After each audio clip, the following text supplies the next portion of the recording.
Маяк аталышындагы рейд алдын ала даярдалган сценарий боюнча өткөрүлдү. Анын максаты жол эрежелерин сактоо менен бирге чалууга бара жаткан унааларга жол бошотуп берүүгө үндөө болуп саналат. Түшүндүрүү рейди башталар алдында атайын тез жардам унаасы шаар көчөлөрүнүн багыттарына бет алар замат алгач эле жол бошотуп бербеген унаалар чыгып жатты.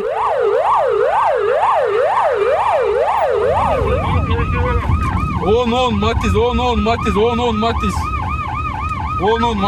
наке. Тез жардам унаасы менен тең жарыша жол талашкан унаалар дээрлик бир канча эскертүүдөн кийин гана жол бошотуп жатышты. Эреже бузгандык үчүн кызматкерлер аларга протокол түзүүнү айтып маалымат беришти. Унаа башкаргандардын баары эле бул текшерүүнү жактырган жок. Камера азыр биз жазып беребиз, эртең барып камера менен эртең барып неме кылдырсаңыз болот, кириш керек. Азыр алдыда полностью видео. Көп жылдан бери айдоочулук менен алектенгендердин айтымында азыркы учурда мындай түшүндүрүү иштери өтө зарыл болуп турган учуру. Анткени көпчүлүк жаштар айдоочулук көлүктү сатып алгандыгынын кесепетинен аларда бул тууралуу маалымат жок дешет. Мындай самалыктар көп болуп турса деген ойлорун билдиришти.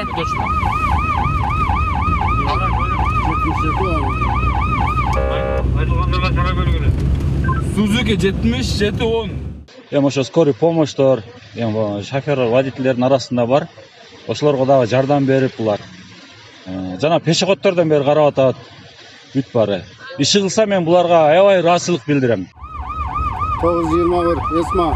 Тез жардам кызматында 21 жылдан бери иштеп келген Муратбек мырзанын айтымында чалууларга өз убагында жетип баруу өтө оор болот. Анткени бир жактан жол тыгындар тоскоолдук жаратса, экинчиден жол бербеген айдоочулар аларга себеп болуп калууда. Мындан улам пикир келишпестиктер да жараларын жашырган жок. Айдоочулардын анча-мынча айрымдары такыр эле жол бербейт. Жол бергиси келбейт, өтө бербейсиңби деп бакыргандары болот. Анчамса түшө калып биз менен жакалашып кетет. Айдоочуларыбыз бар, кээ бир айдоочулар. Алар үчүн жол берип кайра өткөзүп коюшат. Эми көп эле бир топ эле кыйынчылыктар болот.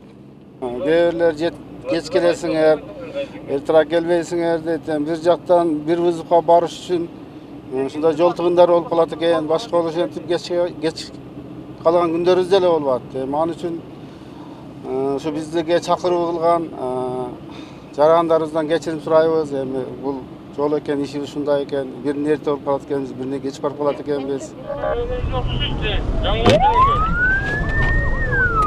Рейдтин жүрүшүндө эреже бузгандарга мыйзамда көрсөтүлгөн 10 000 сом айып пул салынды. Ар бир айдоочу чакырууга бара жаткан унаалардын жагдайын түшүнүп, анда адам өмүр менен күрөшүп бара жаткандыгын сезиши керек.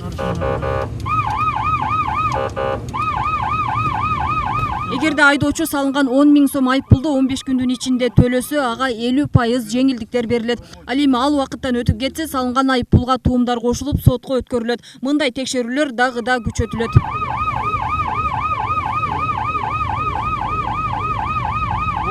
Адамдын өмүрү менен байланышкан ошол эле куткаруучу кызмат, тез жардам кызматы, ички иштер министрлиги булар бардыгы ошол иштин кызыкчылыгы үчүн шашып барат. Адамдын өмүрүн куткарып калуу үчүн шашып барат. Ошон үчүн аларга сөзсүз түрдө, милдеттүү түрдө айдоочулар жол бериш керек. Ошону алдын алуу жана эскертүү катарында. Бизге бул жерде максатыбыз айып пул салуу менен мындай бюджет толтуруу эмес. Бул жерде элдердин мындай эсине салуу, бул атайын унаалар кандайдыр багыттагы кетип атат, ошого жол бериш керек. Ошол. Өзүңүздөргө маалым болгондой, жогоруда жүргүзүлгөн рейдтин жүрүшүндө 1 сааттын ичинде эле 20дан ашуун айдоочу тез жардам унаасына жана өрт өчүрүү кызматынын унааларына жол бошотуп бербегени үчүн протоколдор түзүлүп, айып пулдар салынды. Бул учурда айдоочулар дал ушул жогоруда аталган кызматтын унааларына жол бошотуп берүүгө милдеттүү.